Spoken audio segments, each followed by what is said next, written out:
This program is presented by University of California Television. Like what you learn?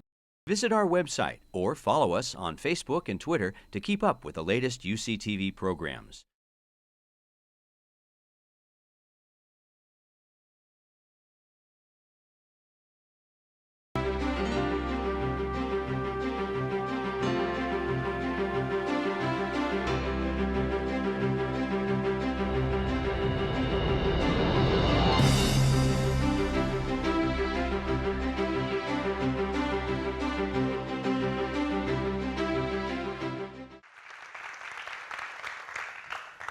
Mark, thanks.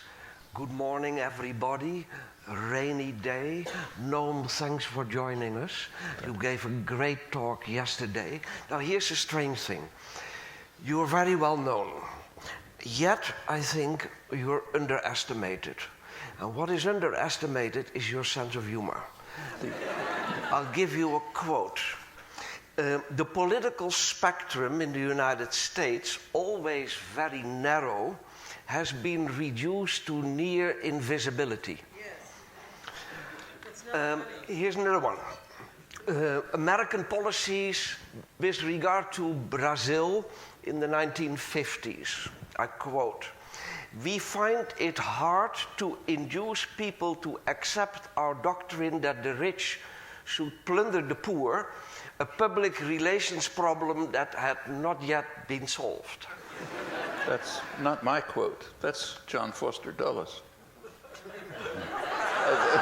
The last sentence about the public relations problem is mine, but his comment, Dulles, was, we find the communists have an advantage over us. We find it hard to, they think that the poor should plunder the rich. That was his comment, and I say we find it hard to convince people that the rich should plunder the poor.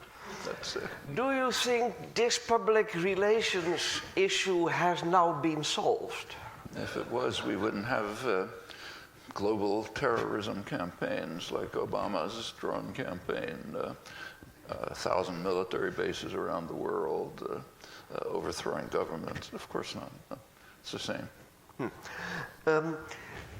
Noam, tomorrow there's a party for the 1% here in the neighborhood.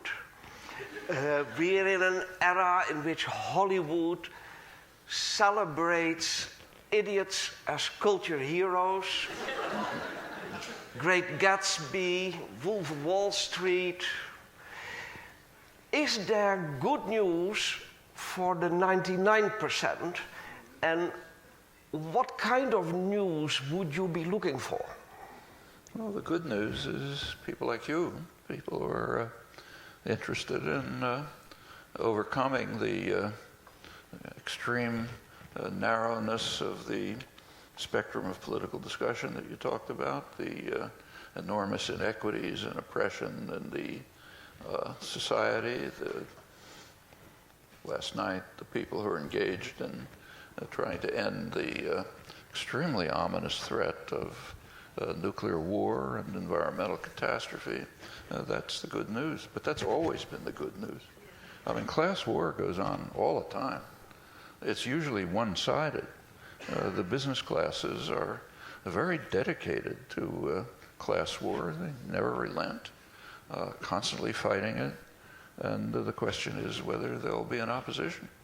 If there isn't, of course, they move forward, and you get periods like the last generation of vicious class war with no response. That's the general neoliberal assault on the population around the world. And you see rising opposition. That's the good news. Others are entering into the class war.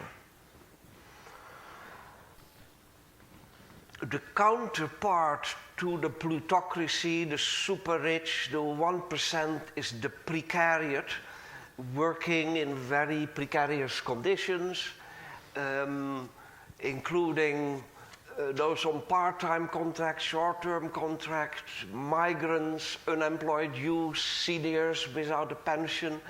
Do you see institutional improvements for them on the horizon?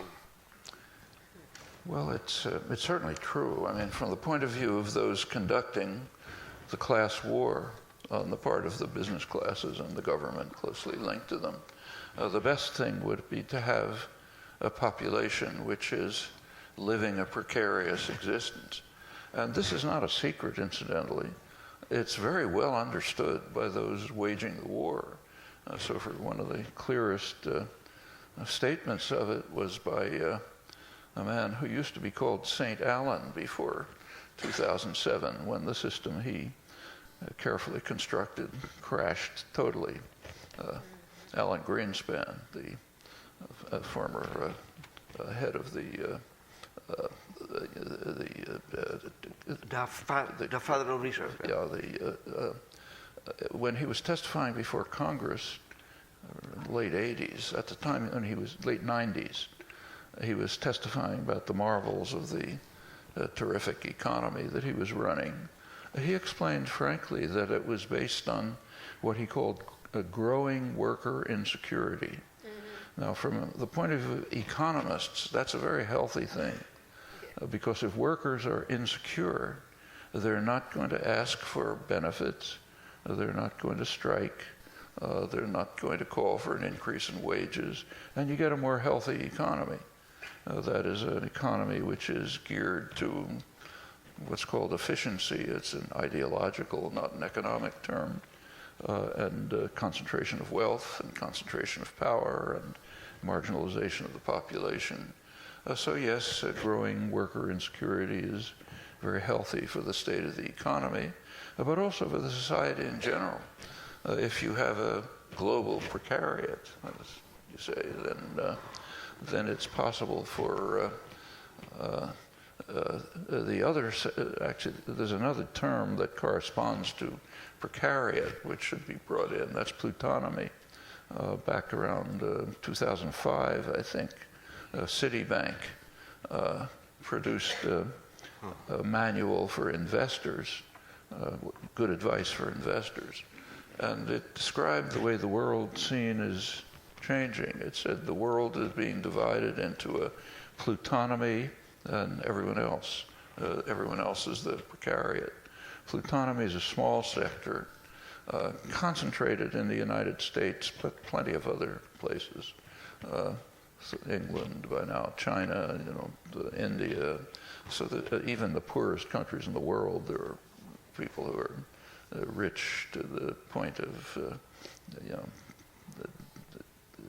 just beyond extraordinary. So there is a global plutonomy, with, of course, heavily concentrated. Then there's the precariat, who live under conditions of insecurity, like, say, adjuncts in universities, where the temps of the university system is very useful for those who run the university, whether it's the legislature or the trustees or whatever it happens to be. If you have a large number of temps doing the work, very low salaries, no hope of advancement, no possibility or limited possibility of organizing, there is actually some, but not much, then they're easy to control, and you get a higher efficiency in the ideological sense. So a world that's divided into plutonomy and a precariat would be a kind of a perfect world. If the precariat is willing to tolerate it, as always. Yeah. Last night in your talk, you used the word "of course," and that word implies that there is a pattern, and we are to recognize that pattern. And in your work on language, you are interested in deep patterns, universal grammar. And in your work on politics, likewise, you're interested in patterns, kind of a grammar of politics, which you sum up or describe in very plain language as power, profit, and doublespeak. Now, in the sense that this is how hegemon states, corporations, and media behave. Of course. Now, in politics and economics, are there also questions that perplex you, that puzzle you, that fall outside the pattern, or for which you have not yet found a place in the pattern or a name to give it? Oh, plenty of them. In fact, I just gave a series of lectures at Columbia on the philosophy department. One of them was on the theme of something I called 40 years ago, problems and mysteries. Problems, meaning by that a distinction between matters that we are in principle capable of understanding. We may not understand them, but they fall within our cognitive reach. You can imagine how we might understand them. Those are problems. Mysteries simply fall beyond our cognitive reach. And those are quite deep-seated. They're right in the physical sciences. They're not recognized enough, but if you look over the history of the physical sciences, and then when you get to the social sciences, this magnifies beyond discussion. But at the core of the physical sciences, the hard physical sciences, there are mysteries for humans which are tacitly understood to be beyond the level of understanding, human understanding. There's classic moments of this. You take the early modern scientific revolution, which began basically with Galileo and his contemporaries, early 17th century. They wanted to overcome neo-scholastic mysticism going back to, with its Aristotelian origins. They were confronting a scientific world in which explanations were given in terms of what were called occult forces, sympathies, antipathies, things fall to the ground because that's their natural place, so on and so forth. They wanted to give Galileo and others wanted to give real explanations. And they had a concept of explanation, of intelligibility, namely, there had to be a mechanical explanation. The world had to be accounted for as a machine.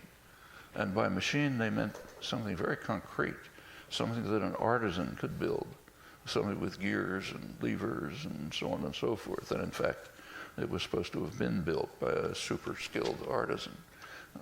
So an intelligible account for, say, Galileo would be an account in terms of mechanical principles. It was called the mechanical philosophy. And philosophy just meant science in those days. So mechanical science. The world is a machine. Galileo recognized that he was incapable. He lamented at the end of his life. He'd been incapable of accounting for the motions of the planets, the tides, and so on in mechanical terms. So this was not yet understood, but the concept of intelligibility was clear. This goes through the next century. The great scientists, Huygens, Descartes, Leibniz, Newton, all believed in the mechanical philosophy. And then a problem happened. And Newton discovered that it's false.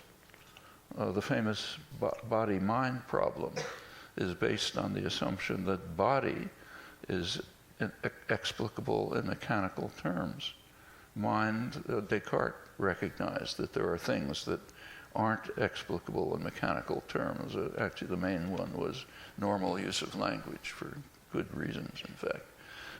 So that was the basis of mind. You had these two substances. Newton showed there are no bodies. He showed that nothing is explicable in mechanical terms. There are no machines.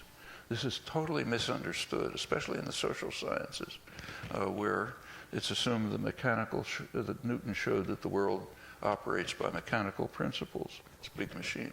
He showed the opposite. He showed that you cannot account for it in mechanical terms. Newton regarded this as a complete absurdity. He said no person with any scientific intelligence could accept this, and he spent the rest of his life trying to overcome it. He had various... the problem was, how can you account for action at a distance, interaction without contact? So how can it be that if I move my hand, I move the moon, There's no contact. That's the mystical force. But he was correct. It was an absurdity, but it was true. And it points to something that goes beyond the level of human intelligence. How can we deal with a world that's based on occult forces that we cannot comprehend? We have to accept them because they're true, but we can't comprehend them. Well, what happened, and this was well understood by his contemporaries, by John Locke, later David Hume, right through the 18th century. Since then, it's been forgotten. The concept, science simply limited its goals. The sciences since Newton have not attempted to develop an intelligible account of the universe. They've lowered the goals to trying to develop theories that are intelligible. That's a much lower goal. To understand a theory is one thing. To understand what it's talking about is another thing. But that goal has been abandoned. Well, there's a dramatic example of something beyond the level of human intelligence. And it goes on from there. When you go into more complicated things than basic physics, it expands all over the place. So, for example, human choice or animal choice is completely unintelligible to us. I mean, you can't deny that it happens. We all know perfectly well that we make choices and we make decisions. But it's not only beyond the range of existing science. No one has a coherent idea of how you could explain it. Probably because it lies beyond the bounds of human cognitive capacities. I mean, if you think of the things we can understand, they pretty much reduce to determinism and randomness. So we understand things being determined, like a machine. You know, you turn a lever and something else turns. Or a thermostat. I mean, that kind of thing we understand. The concept of random behavior, that was understood in the 17th century. You know, some things just happen randomly. But suppose something falls beyond the bounds of determinacy and randomness. Well, it's beyond our cognitive capacities. And that's what will and choice seem to be like. So it's not hard to find things of the kind you're talking about. Maybe it is a good idea to talk about something simpler like neoliberalism. That's much simpler. When that's easy. That's easy to understand. Yeah. Actually, it's misnamed. The very idea of a struggle that is fought on only one side is interesting. Here's a question, Noam. When we criticize neoliberalism, we must show its contradictions and its limitations, because otherwise we do ourselves a disservice and we play for the wrong team. The outside of neoliberalism, as I see it, includes Nordic capitalism, my old neighborhood, and I know it well, and part of emerging economies, emerging societies, elements of it. Not in the sense that these are rose gardens, but in the sense that they are different and the differences are robust. Do you share that view? Partly, but I think we ought to take a closer look at the concept. Neoliberalism, first of all, is not new and it's not liberal. Yeah. And so the term neoliberalism already is propaganda. Yeah. It's very old, old-fashioned class war, old-fashioned imperialism. Neoliberalism is basically the programs that were imposed on what became the third world. You go back to the 18th century, actually the 17th century, the main industrial and commercial centers of the world were India and China. And the difference between the very rich and the very poor was not very great, maybe 3 to 1 from countries. But something happened then. The main thing that happened is that what was called then liberalism was imposed on the colonized regions. They were compelled to follow market principles. The rich never did. The rich do not tolerate markets for themselves. for very good reasons. They're too destructive. So there's first England, then the United States, then Germany, France, the rest of the developed countries, Japan, imposed highly state-directed forms of development. The United States was quite striking. You probably all know this history, but so it's worth bearing in mind. When the colonies were liberated, they got advice on sound economics from the greatest economists of the day, like Adam Smith. And the advice was, follow the principles of sound economics, what we call neoliberalism. Don't have tariffs, no protection, because that you can prove interferes with maximal efficiency. For the colonies, that meant use British manufactured goods, which are much better than yours. Concentrate on what you're good at, what later came to be called comparative advantage. So produce agricultural raw materials, agricultural products, fish, fur, and so on, and take superior British manufactured goods. Crucially, don't try to monopolize the commodities for which you have a natural advantage. And the most important one in those days, of course, was cotton. Cotton was kind of like the oil of the early industrial revolution. What did the colonies do? Exactly the opposite in every respect. Very high tariffs, block superior British manufacturers, develop your own textile industry later in the century, the steel industry blocking superior British products and so on, all the way across the line.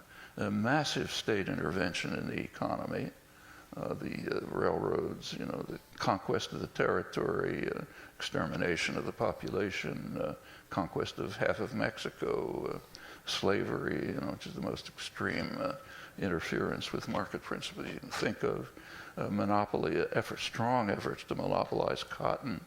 The Mexican War was fought largely to try to, and the annexation of Texas, to try to obtain a monopoly of cotton. Actually, the presidents were very explicit about this. The Jacksonian presidents, Tyler, Polk, he said, yes, if we can gain a monopoly of cotton, we can bring England to our feet. Remember, England was the big enemy. That was the powerful military state. It was blocking U.S. expansion. The U.S. couldn't conquer Canada, couldn't conquer Cuba. The British were just too strong. But we could bring Britain to our feet if we could monopolize cotton. And it came pretty close. And of course, over the century, the relations of power shifted. That's how the United States developed, right to the present. If you have a computer, use the internet, fly an airplane, use pharmaceuticals, you're using the products substantially created in the dynamic state sector of the economy, right to the present. Well, that's how the United States developed. It's the way England developed before it. It stole technology from the Low Countries, which were more advanced, from Ireland, from India, of course, and used methods that are now blocked by the World Trade Organization and called piracy to develop, and it became the most powerful industrial state. And in fact, essentially without exception, I mean, there's city-states like Hong Kong are minor exceptions, but this is the pattern of development of the rich societies. Meanwhile, market systems were forced down the throat of the poor, and they became the third world. That's neoliberalism. But it's now an effort.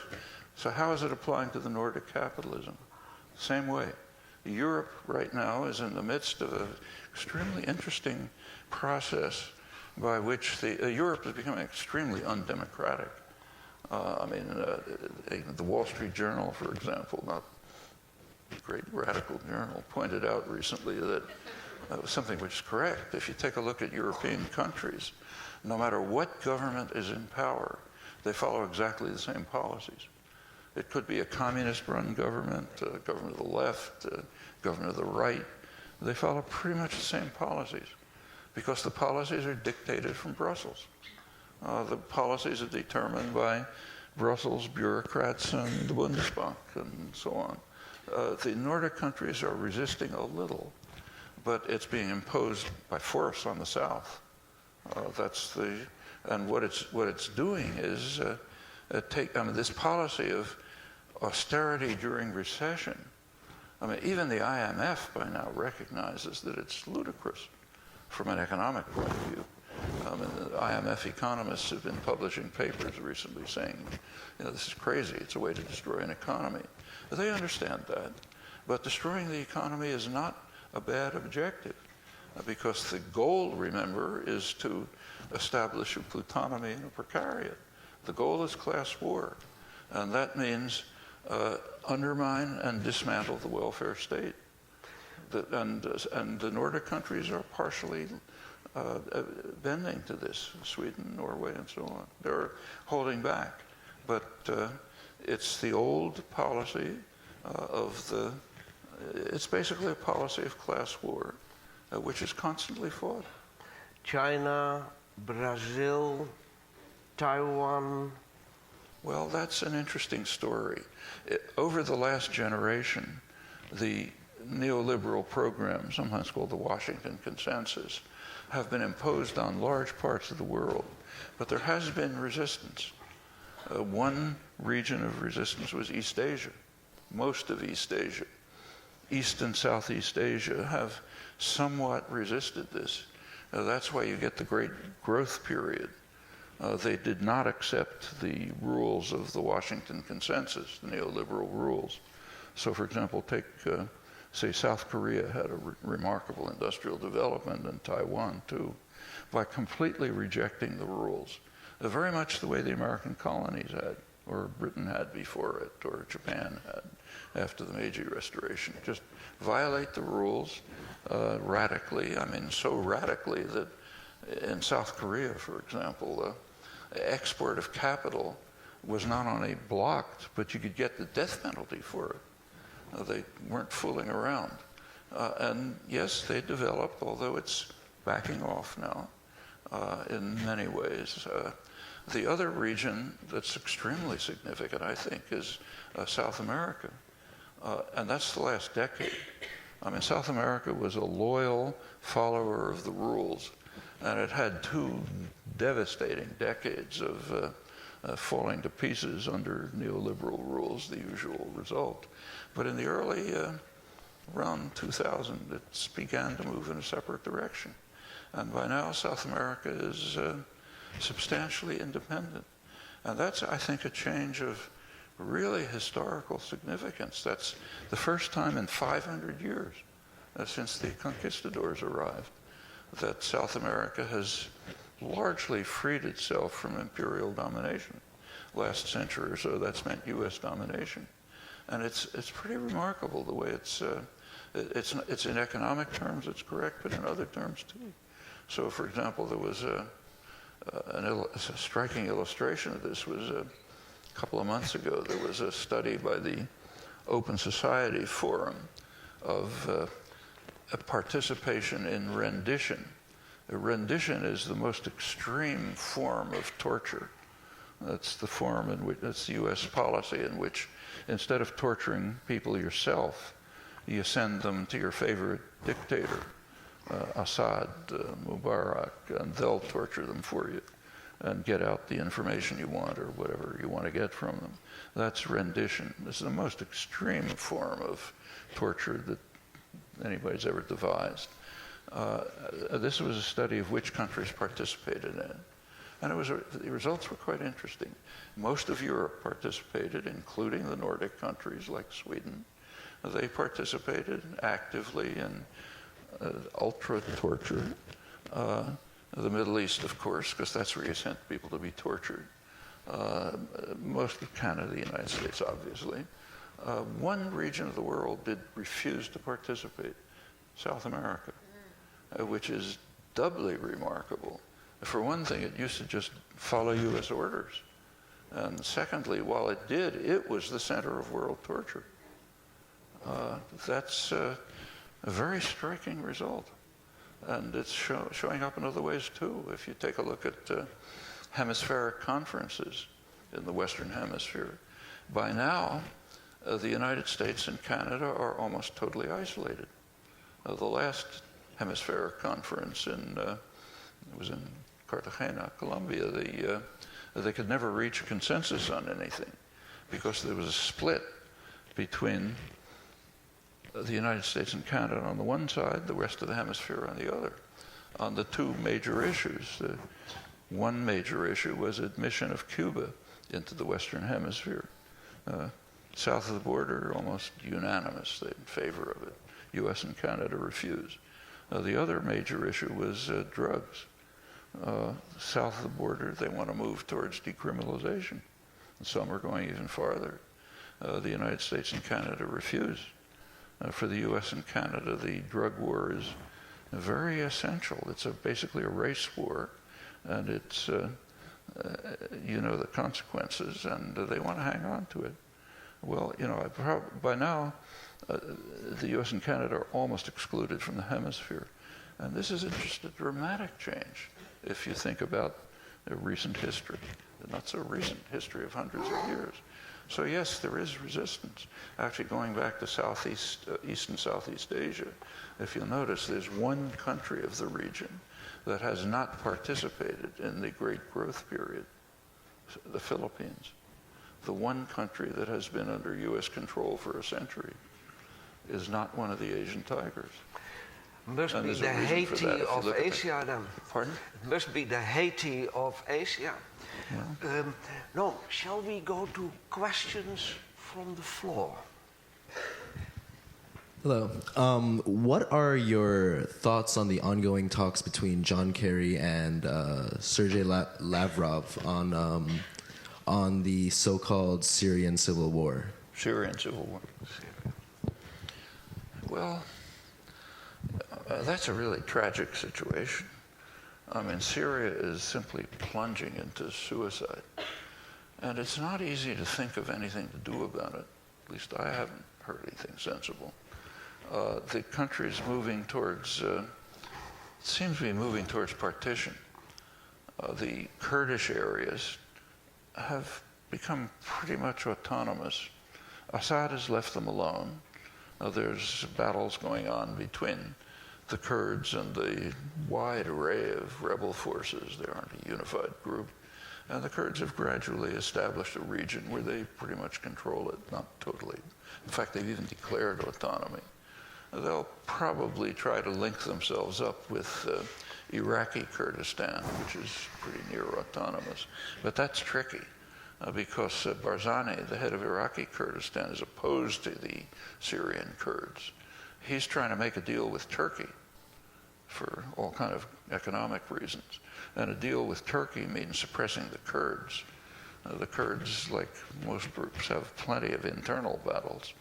And how that'll work out is not so obvious, but that's one part of Syria. The rest of Syria is simply being partitioned.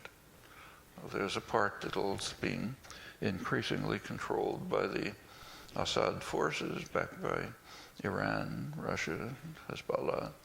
The other part is under the control of myriad rebel groups which are fighting among themselves. And meanwhile, the Syrian people are being decimated. It's just devastating. A huge number of refugees. The refugees are being... The refugees issue is a very striking issue. It's interesting to see the way it's discussed in the United States. I mean, here we have what's called a huge immigration problem. You know, we've got these people coming in. Why are they coming? So, for example, where I live around Boston, there's a big Mayan community. These are people coming from Guatemala, the Mayan highlands. Why are they coming fleeing? Well, you know, the region was subjected to a genocidal war, which the U.S. supported. Reagan was a strong supporter of it. Places destroyed, so the people flee, come to the rich country, so it's illegal refugees. We have to deport them. Others are coming from Mexico, largely as a result of NAFTA, predictable effect of NAFTA was wipe out Mexican agriculture. So what happens next? Okay. So we have these illegal immigrants. Obama has broken all records. He's deported almost 2 million of them. That's the U.S. Now, there are other countries, like, say, Lebanon and Jordan and Syria and Iran, where they absorb refugees, huge numbers of them. I mean, Lebanon, for example, is a country of 4 million people. It has about 700,000 Palestinians and by now about 1 million Syrians. Okay, for the poor countries, they're supposed to absorb refugees, actually absorb the refugees that we generate. So the attack on Iraq created, nobody knows, maybe 1.5 million, 2 million refugees. Okay, they're absorbed in the neighboring countries like then Syria, Jordan, Iran, Lebanon. That's their job. Their job is to absorb the refugees that we generate. Our job is to drive out the refugees who we generate. And this is discussed, it's not, the enormity of this, it doesn't even begin to be discussed. I mean, maybe you can't do much for Syria. I don't know of a good proposal, but at least we could be taking care of the refugees.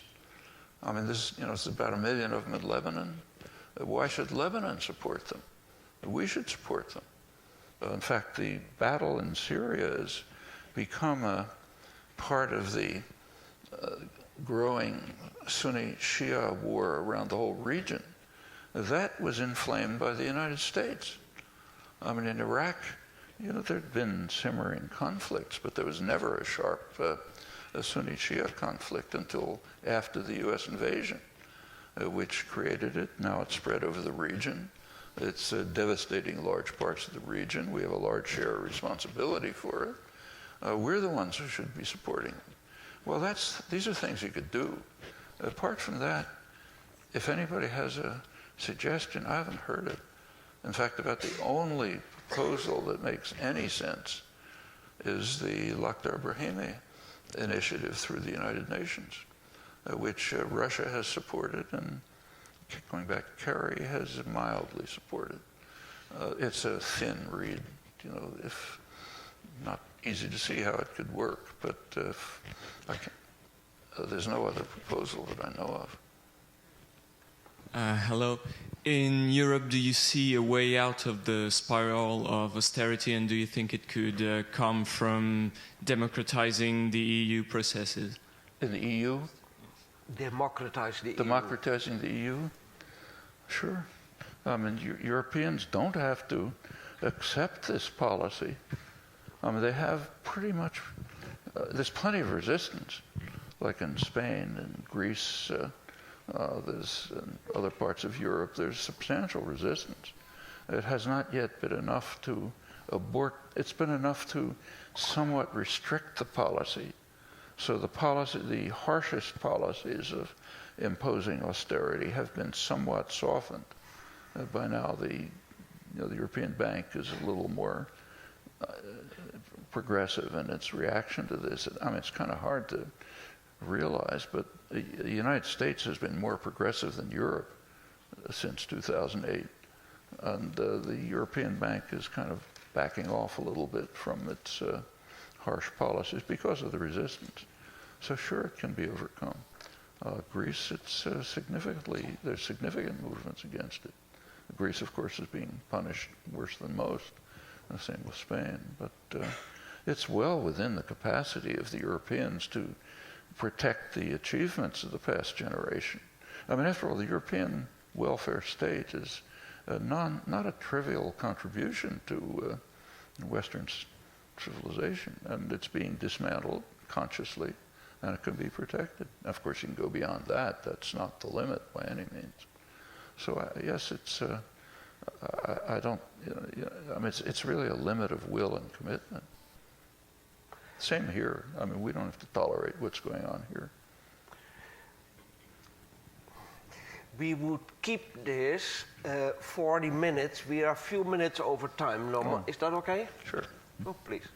Well, I asked you a question last night, and let me ask a more critical question. But at the start making a statement, I believe I have a solution to the question that you asked, do we have any problem, any solution for Syria? Yes, I think we do.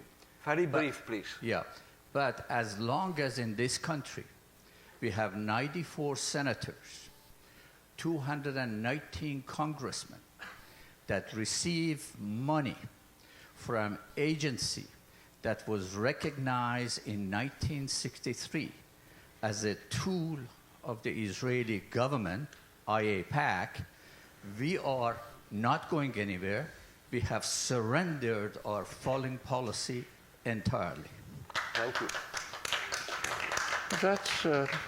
It's a very convenient view in the United States. Convenient because it directs attention away from the centers of power in the United States. And anything that directs attention away from the centers of power is almost guaranteed to be popular.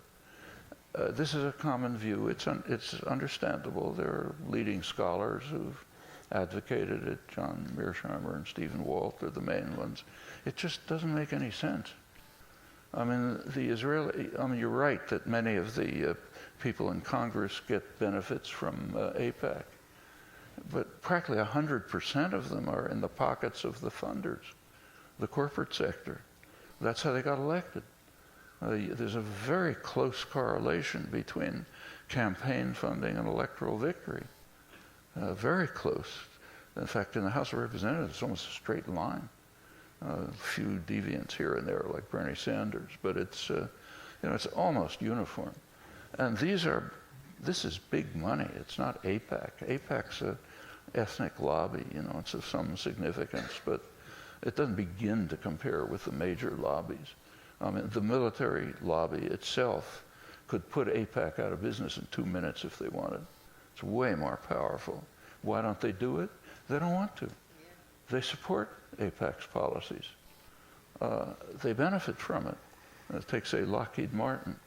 When the United States gives $3 billion of aid to Israel, what's called aid for purchase of military equipment, a lot of that goes right back to Lockheed Martin in two ways. First of all, they get paid for developing, the F-135 and so on. They get paid by the U.S. taxpayer via Israel. Secondly, when we give a couple of $1 billion of military aid to Israel, Saudi Arabia comes along and says, we want 10 times as much for ourselves. And Lockheed Martin isn't very happy to provide Saudi Arabia with second-rate equipment, which they don't know how to operate anyhow. And they're getting a $60 billion aid grant as compared with Israel's $3 billion. All terrific for the military, directly for military industry. Furthermore, there are extremely close interactions. Some of you may have seen one of the most important leaks from WikiLeaks. Didn't get much publicity, but was quite important. It was a list of a Pentagon list of strategic sites, super high value strategic sites around the world that have to be protected, above all else. One of them was Rafael Military Industries, right outside Haifa, a major military complex, closely integrated with the U.S. military. It's one of the places where drone technology was developed, for example. It's so closely integrated that Rafael transferred its management offices to Washington. It's an Israeli industry. Its offices are in Washington because that's where the money is. And that's just symptomatic of extremely close relations. High-tech industry in the United States, like, say, IBM and so on, are increasing their investments in Israel, not because they love Jews. It's just a good place for them to invest. Actually, Warren Buffett just spent a couple $1 billion picking up some industry there and said it's the best place to invest outside the United States. And it's close intelligence connections and so on. So why doesn't the military lobby stand against AIPAC? Because they support the policies. They do. The same is true of other sectors. And in fact, when the U.S. opposes Israeli policy, which happens regularly, AIPAC disappears. In fact, it's happening right now in front of our eyes. AIPAC's leading goal was to try to get the Senate to pass legislation that would essentially block the Iran-U.S. negotiations. I mean, it's in this particular case, AIPAC backed off, but it's happened over and over. I mean, even George W. Bush, very pro-Israel, there was one point at which there was a real conflict with Israel. Israel's a military-based economy, high-tech military production. They want export markets. The big export market, of course, is China. So they've been dying to get into the China market. U.S. won't let them. The most recent occasion was 2005 under Bush, when Israel was trying to upgrade the missiles for China, and the U.S. Bush administration said you can't do it. They said they were going to do it anyway, at which point the U.S. came down on them like a ton of bricks. It blocked visits from high-level Israeli officials. They were not allowed to visit the United States. They were compelled to issue a formal apology for having tried to do this and to pass legislation blocking it. A real humiliation. You didn't hear a peep from AIPAC out of this. The reason is they're not idiots. They know they cannot confront U.S. power, and when there is a conflict, they back down. This happens time after time. I could give you a long list. So there's good reasons for, but I think we should be cautious initially about any proposal that directs attention away from the centers of American power. It's always going to be convenient to accept a proposal like that. Doesn't prove that it's wrong, but it's an initial reason for skepticism, I think. One more question, please. Hi, thank you, Professor Chomsky. In terms of reigniting the democratic processes here at home, what role do you think whistleblowing has to play? What? Whistleblowing. What role do you think? Of reigniting? Reigniting the democratic process here. Reigniting democracy here. Also, do you think whistleblowing will ever be institutionalized so that people like Snowden or journalists like Glenn Greenwald don't have to run away for their lives? Sure, we should. We should try to democratize the society. It's not impossible, after all. I mean, there used to be a quip. I think maybe it went back to C. Wright Mills, I don't recall, that the United States is a one-party state, the business party, with two factions, the Democrats and the Republicans, which are different. It's not entirely true anymore. It's still a one-party state, the business party, but there's only one faction. And it's not Democrats. It's moderate Republicans. The people who are the Democratic Party today is overwhelmingly what used to be called moderate Republicans. Meanwhile, the Republican Party, so-called, has just drifted totally off the spectrum. They're not part of the parliamentary system anymore. And that's actually recognized by the most prestigious conservative commentators. So, for example, Norman Ornstein, famous conservative political analyst, American Enterprise Institute, right-wing. He simply describes the Republican Party today as a radical insurgency, which has abandoned parliamentary principles. And you can see it in the last 8 years. Their only policies have been, of course, to enrich the super rich and to block anything that's done in Washington, period. That's been very successful, remarkably successful. Just a report came out, I think, yesterday in the New York Times of the looking at recent polls on this, and they're very interesting. Turns out they're talking about the midterm elections that are coming up. There are a lot of polls about it. The public largely supports the policies of the Democrats, which the Democrats themselves don't support, but the supposed part, like higher taxes on the rich and, Medicare and so on. Public supports those. At the same time, the public prefers the Republicans. And when you looked at the reasons, it's because the public is infuriated about what's called dysfunctional Washington. The press is always talking about this, gridlock in Washington, dysfunctional Washington. Dysfunctional Washington means the Republicans are committed to block anything that happens.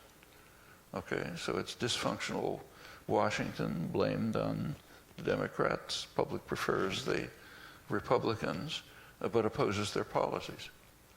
Okay, this is really clever politics. It makes people believe there's a political system. People are driven into acting in extremely irrational ways. It's not the first time. So, for example, in 2012, there were 2012 elections. There were polls. A ton of polls go on. They're very interesting. On attitudes towards policy issues and towards political preferences, and it's striking to see how they separate.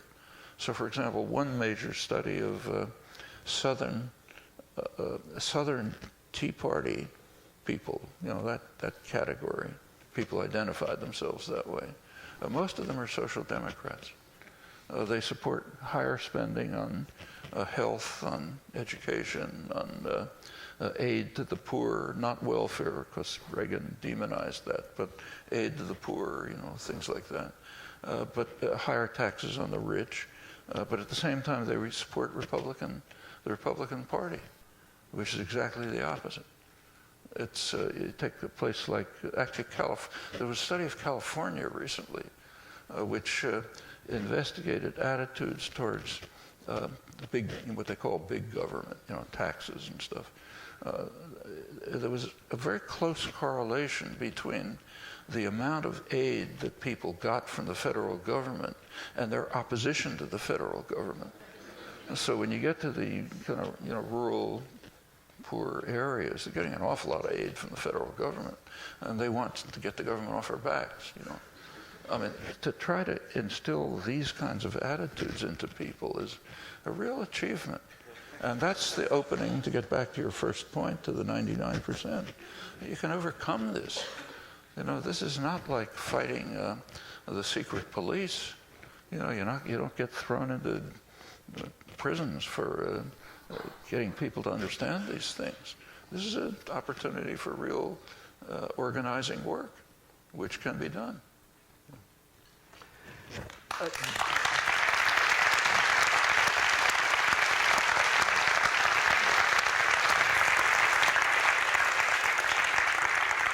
Noam, I noticed today and in the past days, people cherish you for your contributions. People love you for your work. Thank you very much. Thank you.